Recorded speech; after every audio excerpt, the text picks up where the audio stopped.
आप सभी को नमस्कार। आज के सत्र पे आज के सेशन में हम लोग करने वाले हैं जो हमने कल कॉन्स्टिट्यूशन किया था पार्ट 1, उसका ये पार्ट 2 होने वाला है। इसमें हम लोग कवर करेंगे 26 से लेके 50 क्वेश्चन। अगर इससे पहले आपने वो वाला पार्ट नहीं देखा जिसमें हमने फर्स्ट 1 से 25 को कवर किया हुआ है, तो ऊपर आई बटन पे लिंक आ रहा होगा, आप उसे वहां से जाके जरूर एक बार देख लीजिएगा। हम लोग कवर कर रहे हैं हम लोग के CGSI का जो हमने पूरा कंप्लीट टेस्ट पहले कराया हुआ है उसे। तो अगर आपको इसका PDF चाहिए तो आप नीचे डिस्क्रिप्शन बॉक्स पे जाके ऐप का लिंक दिया है, उससे जाके यहाँ से परचेस कर सकते हैं। प्राइस यहाँ पे काफ़ी कम कर दी है हमने। और हमने अभी तक छत्तीसगढ़ का सामान्य ज्ञान, भारत का इतिहास और आज संविधान हम लोग का कंप्लीट हो जाएगा। कल कोशिश करेंगे हम लोग पहले कंप्यूटर को कवर कर लेते हैं और एक आध दिन में आपका करंट अफेयर भी आ जाएगा। तो चैनल पे नए होंगे तो चैनल के साथ बने रहिएगा। इस टाइप का और जो इन्फॉर्मेटिव जो भी कंटेंट है वो कंटिन्यू अभी बेसिस पे डलते रहेंगे। चलिए शुरू करते हैं और आते हैं हम लोग हमारे 25 क्वेश्चन में। थोड़ा सा डिटेल भी है तो साथ में करते चलिएगा और लास्ट में हम लोग देखेंगे कि इसका लेवल कैसा था और आपका कितना क्वेश्चन बनना चाहिए था। चलिए शुरू करते हैं और आते हैं हम लोग के सबसे पहले क्वेश्चन पे। निम्नलिखित कथनों में से कौन सा कथन सत्य है? ऑप्शन देखते हैं। कांग्रेस के नागपुर सत्र 1920 के पश्चात प्रांतीय कांग्रेस समितियों का गठन भाषाई आधार पर किया गया था। अगला है 1948 में कांग्रेस ने भाषाई आधार पर प्रांतों के गठन की मांग को अस्वीकार कर दिया। ठीक है, ऑप्शन क्या है आपके? केवल एक सही, केवल दो सही, ना तो एक ना तो दो, या ए और बी दोनों सही। तो आपको बताना है कि क्या इसका सही हो जाएगा। चलिए सबसे पहले आंसर पे आ जाते हैं, उसके बाद इसका डिस्क्रिप्शन देखेंगे हम लोग। इसका वैसे हो जाएगा आपका डी, ए और बी दोनों सही है। पहला पॉइंट आपका सही हो जाता है। असहयोग आंदोलन हुआ था 1920, आपको याद आ रहा होगा, 1 अगस्त 1920, उसके बाद पे ये हुआ था और ये सही है। दूसरा, भाषाई आधार पर प्रांतों की मांग को अस्वीकार कर दिया गया था। जी हाँ, इसके ऊपर एक बड़ा आंदोलन भी चला था, ये आपको पता होगा। SK धर कमेटी बनाई गई थी। धर कमेटी मेनली इसको बोला जाता है, जस्टिस थे उनके नाम पे थी SK धर कमेटी। इन्होंने भाषाई आधार पर प्रांतों का गठन की मांग को अस्वीकार किया।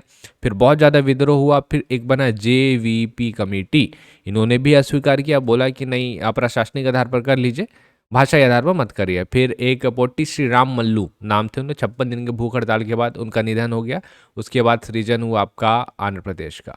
आंध्र प्रदेश का सृजन हुआ, भाषाई आधार पर बना हुआ था। फिर और मांगे उठी तो फिर बाद में हम लोग एक और कमेटी बनाया, फजल अली कमेटी। तो ये कमेटियों के नाम पूछता है कि भाषाई आधार पर कौन कौन सी कमेटी बनाई गई थी, इसको ध्यान रखिएगा।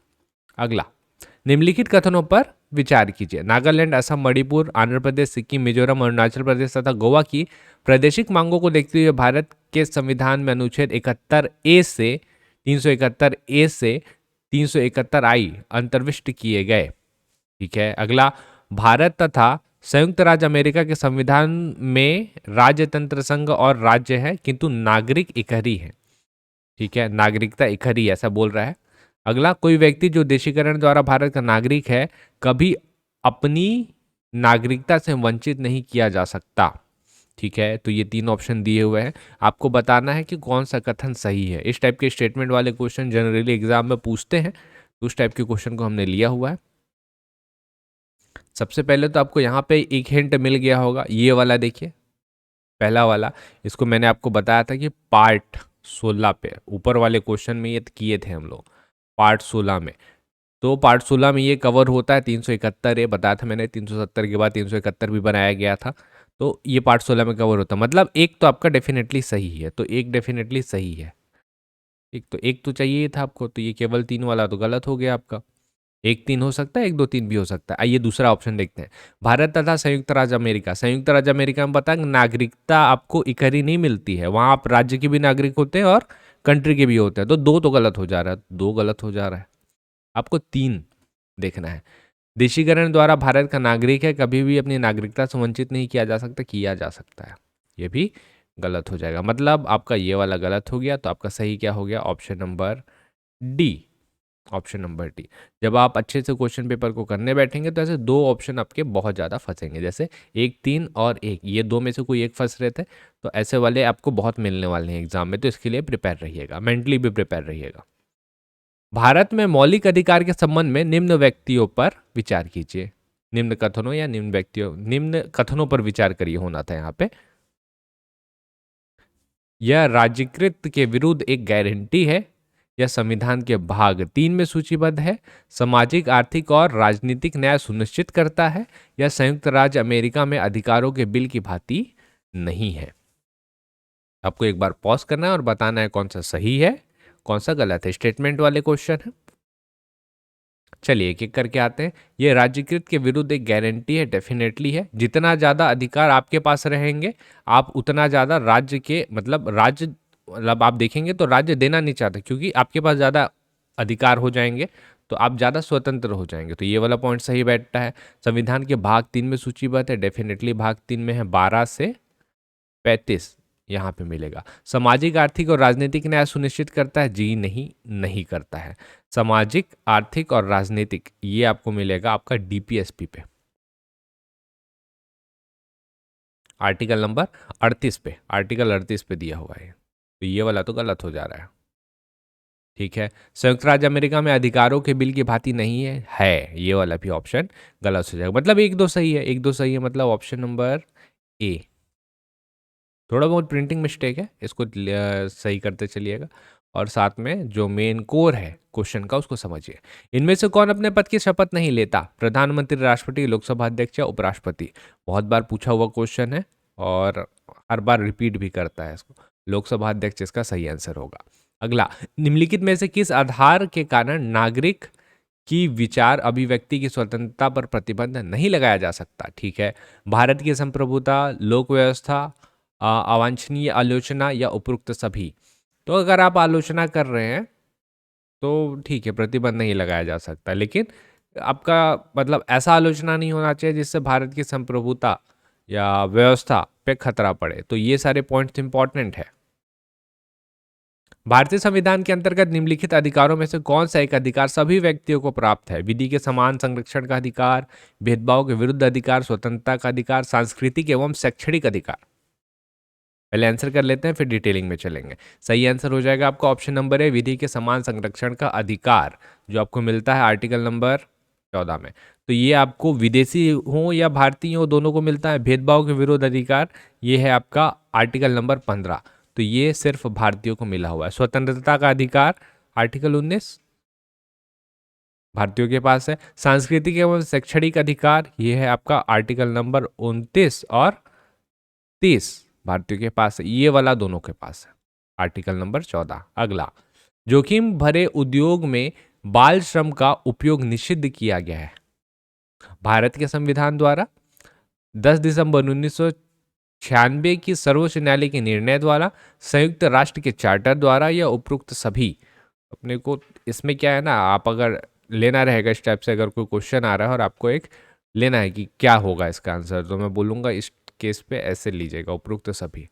संयुक्त राष्ट्र का चार्टर हो गया, भारत का संविधान, दो तो कहीं ना कहीं बैठता दिख रहा है, तो उपरोक्त सभी होगा। यहाँ पे आपको थोड़ा सा रिस्क लेना पड़ता है। अगला, निम्नलिखित कथनों पर विचार करें। भारत के संविधान के संदर्भ में राज्य की नीति निर्देशक तत्व विधायिका के कृत्य पर निर्बंधन करते हैं, कार्यपालिका कृत्य पर निर्बंधन करते हैं। उपरोक्त कथनों में से कौन था सही है? केवल एक, केवल दो, एक और दो दोनों, ना तो एक ना तो दो। चलिए आते हैं हम लोग, इसका सही आंसर कर लें। सही आंसर हो जाएगा ना तो एक ना तो दो। अच्छा, ऐसा क्यों हो जाएगा? हम लोग किसकी बात करें? डीपीएसपी, हम लोग बोलते हैं इसको डीपीएसपी, आयरलैंड से लिया हुआ है, कल देखा था हमने। राज्य की नीति निर्देशक तत्व, इसको बनाया गया था क्योंकि उस टाइम में अपने पास इतना इनफ फंड नहीं था कि हम लोग हर एक चीज़ को इम्प्लीमेंट कर दें। तो राज्य को हमने एक निर्देश दिया था कि आप जब आप आगे कभी पॉलिसी बनाएंगे ना, तो इन सारी चीज़ों को ध्यान रखिएगा, ये डीपीएसपी को ध्यान रखिएगा। ये इन्फोर्सेबल बाय लॉ नहीं है, तो विधायिका के ऊपर रोक नहीं लगता, इस वजह से कार्यपालिका के ऊपर भी रोक नहीं लगता। हाँ, लेकिन जब आपको व्याख्या करनी रहती है कि कोई बिल जो है वो वैलिड है या नहीं है, तो सुप्रीम कोर्ट जो रहता है जनरली डीपीएसपी का सहारा और फंडामेंटल राइट्स या आपके मौलिक अधिकार है उसका सहारा जरूर लेता है कि ये बिल जो है आया गया है ये संविधान के अनुरूप लाया गया है या नहीं लाया गया है। तो इसको ध्यान में रखने के लिए हम लोग इस्तेमाल करते हैं डीपीएसपी का। भारत के संविधान के संदर्भ में निम्नलिखित कथनों पर विचार कीजिए। मूल अधिकार, मूल कर्तव्य, राज्य के नीति निर्देशक तत्व, ये तीन दिए हैं। अब क्वेश्चन है आपका, भारत सरकार द्वारा आरंभ किए गए राष्ट्रीय सामाजिक सहायता कार्यक्रम में भारत के संविधान में उपर्युक्त उपबंधों में से कौन सा पूरा होता है? ऑप्शन केवल एक, केवल तीन, केवल एक और तीन, एक दो तीन। आपने सुना होगा इसके बारे में, राष्ट्रीय सामाजिक सहायता कार्यक्रम। चलिए आए आंसर में। सही आंसर है आपका ऑप्शन नंबर बी, केवल 3। राज्य के नीति निदेशक तत्व। अच्छा, इसको समझिएगा क्या होता है। राज्य के नीति निदेशक तत्व हम लोग बात करते हैं 15 अगस्त की। 15 अगस्त 1995, ये वो डेट है जहां पे हम लोग का ये राष्ट्रीय सामाजिक सहायता कार्यक्रम शुरू किया गया था। आर्टिकल नंबर 41 है मेन आपका नीति निर्देशक तत्व का। आर्टिकल 41 है, इसके तहत राष्ट्रीय सामाजिक सहायता कार्यक्रम, बताया ना मैंने आपको कि डीपीएसपी में चीजें लिखी गई है, लेकिन जब बाद में सरकार के पास वैसे फंड आएंगे इम्प्लीमेंट करते टाइम हम लोग इसको ध्यान में रखेंगे। तो आर्टिकल 41 का इस्तेमाल करके हमने राष्ट्रीय सामाजिक सहायता कार्यक्रम बनाया। कब? 15 अगस्त 1995 को। ठीक, इसमें क्या होता है?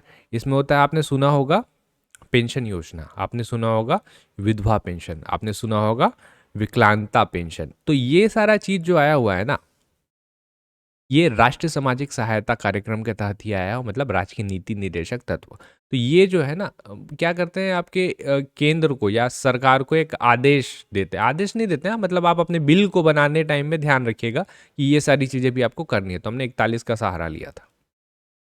निम्नलिखित में से कौन स्वर्ण सिंह समिति 1976 के सदस्य रहे हैं? A R Antulay, S S Ray, Haridev Joshi, C M Stephen. सही उत्तर का चयन कीजिए, ये दिए हुए हैं आपके पास। चलिए सही उत्तर देखते हैं इसका। सही उत्तर हो जाएगा आपका ए, बी और डी। सी जो है ना, हरिदेव जोशी, ये इसके सदस्य नहीं थे। अब आते हैं हम लोग सरदार स्वर्ण सिंह समिति 1976, यानी कि आपका जब 42nd कॉन्स्टिट्यूशन अमेंडमेंट, जिसको हम लोग मिनी कॉन्स्टिट्यूशन बोलते हैं, उस टाइम पे इनका भी योगदान था, इनकी भी समिति बनी हुई थी। इनका मुख्य काम क्या था? इनको बोला गया था कि आप एक काम करिए, फंडामेंटल राइट्स तो अपने पास है, फंडामेंटल राइट्स है, तो एक काम करिए, फंडामेंटल ड्यूटीज बनाइए, मतलब कर्तव्य बनाइए। फिर इस कर्तव्य को हमने 51A, आर्टिकल नंबर 51A पे जोड़ दिया। तो टोटल सरदार स्वर्ण सिंह समिति पे 12 लोग थे, इंक्लूडिंग सरदार स्वर्ण सिंह। तो 12 लोग थे, इसको ध्यान रखिएगा, 12। ठीक है। वर्मा समिति भी एक है, याद रखिएगा, जो फंडामेंटल ड्यूटी से संबंधित है। बाद में जब बना ना एक और, तो उस टाइम पे वर्मा समिति का सहारा लिया गया था। अगले क्वेश्चन में आते हैं। निम्नलिखित में से कौन सा तत्व भारतीय संविधान के भाग 4 मूल कर्तव्य में वर्णित नहीं है? राष्ट्रध्वज का आदर करना, भारत के सभी लोगों के मध्य भाईचारे का भाव विकसित करना, अपने माता पिता और गुरुओं का आदर करना, हमारी समग्र संस्कृति का मूल्यवान धरोहर की रक्षा करना। एक अलग से ही दिख रहा है आपका ऑप्शन नंबर सी, अपने माता पिता और गुरुओं का आदर करना। ये मतलब डेवलप होना चाहिए अंदर खुद से, लेकिन ये मूल कर्तव्य में नहीं लिखा गया है। राष्ट्रपति के निर्वाचन में राज्य के मुख्यमंत्री मतदान के लिए पात्र नहीं होते यदि वह स्वयं प्रत्याशी होता है, उससे राज्य विधानमंडल के निचले सदन में अपना बहुमत सिद्ध करना शेष हो, राज्य विधानमंडल में उच्च सदन का सदस्य हो, वह राज्य विधानमंडल में निम्न सदन का सदस्य हो। सही आंसर हो जाएगा इसका, वो राज्य विधानमंडल में उच्च सदन का सदस्य हो। एक चीज ध्यान रखिएगा, जब राष्ट्रपति का निर्वाचन होता है ना, तो विधानसभा लेते, विधानमंडल बोला है, अपने पास दो होते हैं ना, विधानसभा और विधान परिषद। तो ये विधान परिषद के लोग जो है वोट नहीं कर सकते। तो उच्च सदन मतलब विधान परिषद, तो हम लोग अगर विधानसभा के हैं तो वोट कर सकते हैं। तो ये इसका सही आंसर हो जाएगा। भारत के राष्ट्रपति किससे संबंधित निम्नलिखित में से, भारत के राष्ट्रपति से संबंधित निम्नलिखित में से कौन सा कथन सही नहीं है? ठीक है, वो संसद का एक संगठित भाग है, वह दोनों सदनों में चर्चा में भाग लेता है, वह प्रत्येक वर्ष दोनों सदनों की संयुक्त बैठक को संबोधित करता है, वह किन्हीं परिस्थितियों में अध्यादेश जारी लागू कर सकता है। इसका सही आंसर है आपका, वह दोनों सदनों की चर्चा में भाग लेता है। राष्ट्रपति अपना काम करेंगे ना, वो यहाँ पे भाग नहीं लेते ऐसे। भारत के उपराष्ट्रपति का निर्वाचन एक निर्वाचक गण द्वारा किया जाता है, जिसके सदस्य होते हैं संसद के दोनों सदनों की केवल निर्वाचित सदस्य, संसद के दोनों सदनों के सभी सदस्य, राज्यसभा राज्य विधानसभा के निर्वाचित सदस्य, राज्य विधानसभाओं के केवल निर्वाचित सदस्य। बताइए।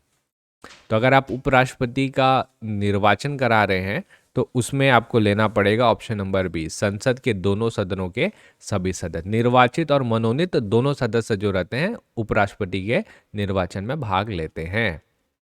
Council of scientific and industrial research का अध्यक्ष कौन होता है? भारत का राष्ट्रपति, भारत का उपराष्ट्रपति, भारत का प्रधानमंत्री, union minister of science and technology.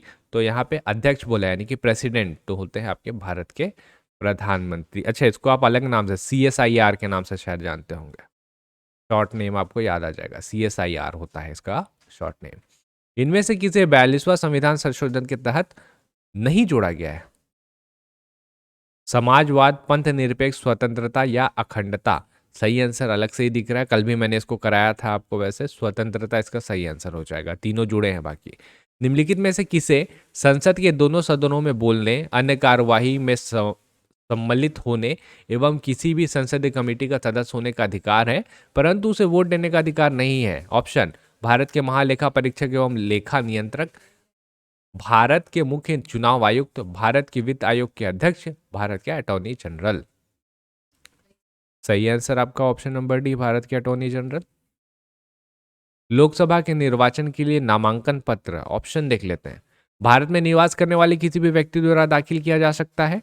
जिस निर्वाचन क्षेत्र में निर्वाचन लड़ा जाना है वहां के किसी निवासी द्वारा दाखिल किया जा सकता है। भारत के किसी नागरिक द्वारा जिसका नाम किसी निर्वाचन क्षेत्र की मतदाता सूची में है दाखिल किया जा सकता है। भारत के किसी भी नागरिक द्वारा दाखिल किया जा सकता है। आपको बताना चार में से क्या सही।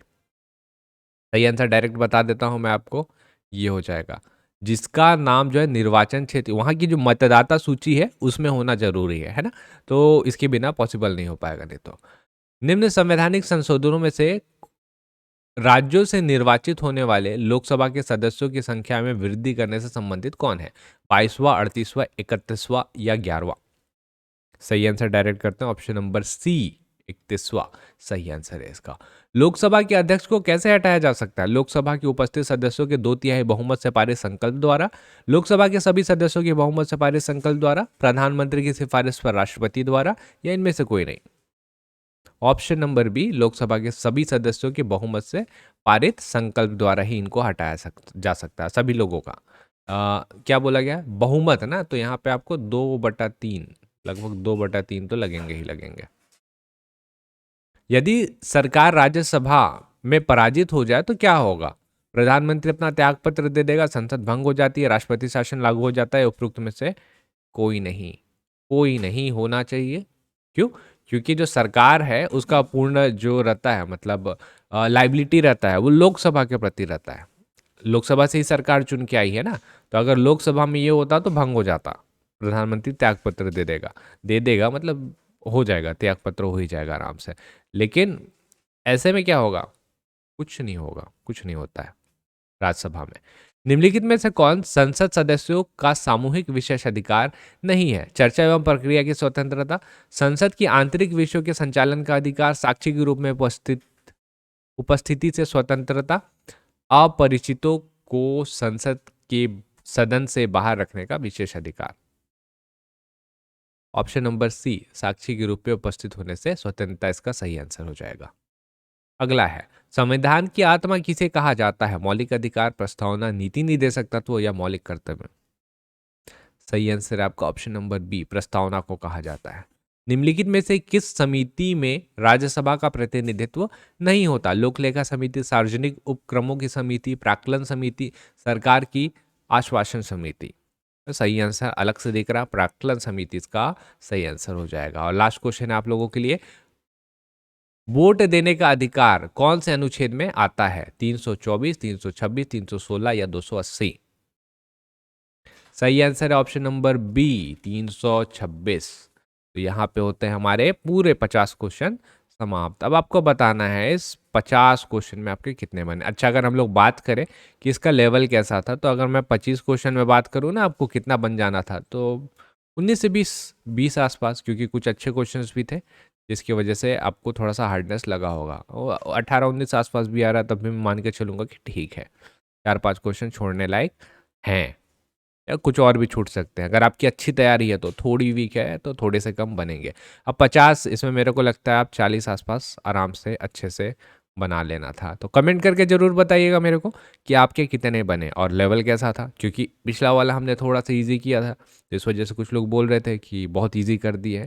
तो हम लोग क्या कर रहे हैं, किसी को हार्ड किसी को ईजी, ताकि पता ना चले, है ना। आपको एग्जैक्ट हॉल में पता करना पड़ेगा कि पेपर का लेवल क्या है, तो इसके लिए भी आपको प्रिपेयर रहना पड़ेगा। तो हम लोग मिलेंगे अगले वीडियो पे। अगले वीडियो पे कोशिश करते हैं कंप्यूटर के क्वेश्चंस करने का, तो तैयार रहिएगा अगले वीडियो के लिए। तब तक आप सब पढ़ते रहिए, और आपके कोई भी डाउट हो तो नीचे कमेंट बॉक्स पे कमेंट जरूर करिएगा। चलिए फिर मिलते हैं हम लोग अगले वीडियो पे, तब तक के लिए आप सभी लोगों का बहुत बहुत धन्यवाद।